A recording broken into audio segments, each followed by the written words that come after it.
Praise the lord. ఈరోజు దేవుని వాగ్దానము. తేదీ ఫిబ్రవరి 4, 2026.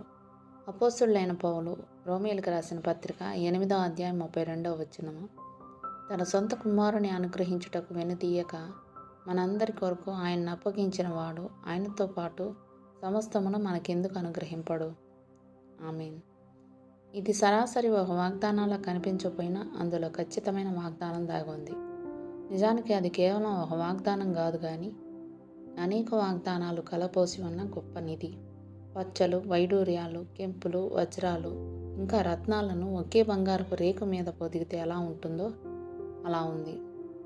ఈ వాగ్దానాల నిధి మనకెందుకు అనుగ్రహింపడు అన్నది జవాబు చెప్పడానికి అతీతమైన ప్రశ్న.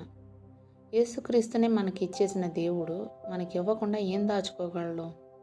నిజంగా అవసరమైతే పరలోకంలో ఉన్న వస్తువులన్నింటినీ, భూమి మీద ఉన్న వస్తువులన్నింటినీ మనకిచ్చేస్తాడు. అలా ఇవ్వకుండా మనకు అడ్డు చెప్పేవాడైతే తన కుమారుణ్ణి దాచుకునేవాడు కదా. ఈరోజు నాకేం కావాలో దాన్ని అడగడమే ఆలస్యం. అది వెంటనే నాకు అనుగ్రహింపబడుతుంది. యథార్థంగా నేను దాన్ని వెతకాలి, అంతేగాని దేవుని మీద ఒత్తిడి తీసుకొని రాకూడదు. మనకివ్వడానికి దేవుడు ఇష్టపడని వస్తువును బలవంతంగా ఆయన చేతిలో నుండి తీసుకోవడానికి ప్రయత్నం చేయకూడదు. కారణం, ఆయన మనకేదైనా ఉచితంగా ఇస్తాడు. తన సొంత కుమారుణ్ణి కానుకగా ఇవ్వాలని ఎవరూ ఆయన మీద ఒత్తిడి తేలేదు కదా. ఎవరూ ఆయన్ను అడగలేదు. అయినప్పటికీ తన చిత్తానుసారంగా తన అద్వితీయ కుమారుణ్ణి స్వేచ్ఛార్పణగా మనకిచ్చాడు.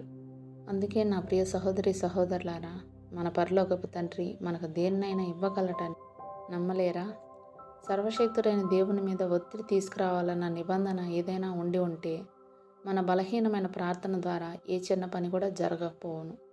ఆయన ప్రేమ దానంతట అదే పొంగిపొరలే ఒక ఊటలా వచ్చి మన ప్రతి అవసరాన్ని తీరుస్తుంది. దేవుడిచ్చిన ఈ వాగ్దానాన్ని స్వతంత్రించుకొని ఆయన కృతజ్ఞతాస్తుతులు చెల్లించుకుందాం. అట్టి కృపా ధన్యత దేవుడు మనకు అనుగ్రహించునుగాక. ఆమేన్. దేవుడు తన పరిశుద్ధ వాక్యం మన వినికిడి యందు దీవించునుగాక. ఆమేన్.